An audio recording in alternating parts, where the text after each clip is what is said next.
बिस्मिल्लाहिर्रहमानिर्रहीम इय्याका नअबुदु व इय्याका नस्तईन। अल्लाह तेरी इबादत करते हैं, तुझसे मदद मांगते हैं। आज का जो हमारा टॉपिक है वो है prostate gland enlarged and kidney failure, कि प्रोस्टेट ग्लैंड के बढ़ने से गुर्दे किस तरह फेल हो सकते हैं। सबसे पहले तो आपको ये पता होना चाहिए कि प्रोस्टेट ग्लैंड होते क्या हैं। प्रोस्टेट ग्लैंड जो है ये एक दो गदूद हैं जो आपके पेशाब को जो है रोकते हैं, और ये हमेशा जो है ना 45 से 50 की उम्र में जाके ये बढ़ना शुरू हो जाते हैं। ठीक है, क्योंकि उस वक़्त एक्सरसाइज जो है बहुत से लोग जो है वो एक्सरसाइज नहीं करते, तो इस वजह से वो बढ़ना शुरू हो जाते हैं। और जो लोग एक्सरसाइज करते रहते हैं तो वो इस बीमारी से जो है वो बचे रहते हैं। और ये पहले के दौर में इस तरह होता था कि 45 से 50, लेकिन अब ये नौजवानों में भी जो है ये बिल्कुल इसी तरह जो है क्या कहते हैं प्रॉब्लम स्टार्ट हो गया होगा। अब जब ये बढ़ जाते हैं तो किस तरह जो है वो गुर्दे फेल होते हैं, क्योंकि जब ये बढ़ना शुरू हो जाते हैं तो पेशाब की नाली में रुकावट बनना शुरू हो जाते हैं, रुकावट बनती है, क्योंकि ये दोनों गदूद जो है वो पेशाब की नाली के बिल्कुल जो है पेशाब की नाली सेंटर में है और ये दोनों साइडों में है। जिस तरह ये बढ़ते जाते हैं पेशाब की नाली जो है वो तंग होती है, और फिर क्या होता है कि मुकम्मल तौर पे जब आप यूरिन पास करते हैं तो जो है मसाना जो है वो मुकम्मल तौर पे जो है वो बिल्कुल खाली नहीं होता। 100 या 200 ml यूरिन जो है वो उसी में रहता है।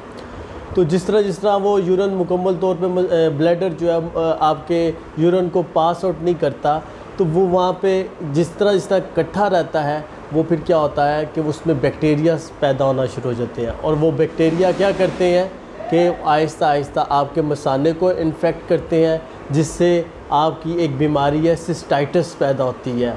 दूसरा यूरिनरी ट्रैक इन्फेक्शन, पेशाब की नाली में इन्फेक्शन होना शुरू हो जाता है। और तीसरा आहिस्ता आहिस्ता नेफ्राइटिस की तरफ जाना शुरू हो जाता है।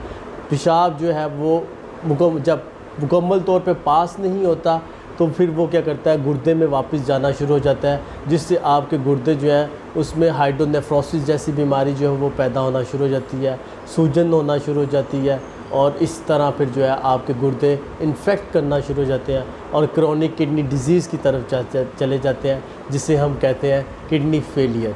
इससे आपका जो गुर्दे का GFR है वो कम होना शुरू हो जाता है। बहुत ज़रूरी है इस चीज़ को देखना कि कहीं आप 45 अगर 50 की उम्र के हैं तो आपको ये बहुत ज़रूरी है देखना कहीं आप इस बीमारी में मुब्तला तो नहीं है, क्योंकि अगर आप इस बीमारी में मुब्तला हो जाते हैं तो फिर इसका क्या होता है कि एलोपैथिक डॉक्टर्स जो है मेडिकल जो है वो आपको ऑपरेशन की तरफ ले जाता है कि आपने ऑपरेट करवाना है, और फिर इसका बार बार ऑपरेट होता है, मुकम्मल तौर पे इसका ट्रीटमेंट नहीं है। और होम्योपैथिक में ये होता है कि आप मेडिसिन के साथ प्रोस्टेट ग्लैंड को जो है वो बेहतर किया जा सकता है, और जो है बेहतरीन दवा है होम्योपैथिक मेडिसिन में। तो इसलिए अगर आपको किसी को ये प्रॉब्लम है तो वो ज़रूर जो है होम्योपैथिक या अपने करीबी कोई भी होम्योपैथिक डॉक्टर्स हैं उनसे रब्ता करें। नहीं तो अगर आप मुझसे रब्ता करना चाहते हैं तो मेरे दिए हुए नंबर पे जो है कॉल कीजिएगा। इंशाल्लाह आपको व्हाट्सअप नंबर भी उसी में है, तो इंशाल्लाह आपको उसमें अच्छी जो है रहनुमाई दी जाएगी।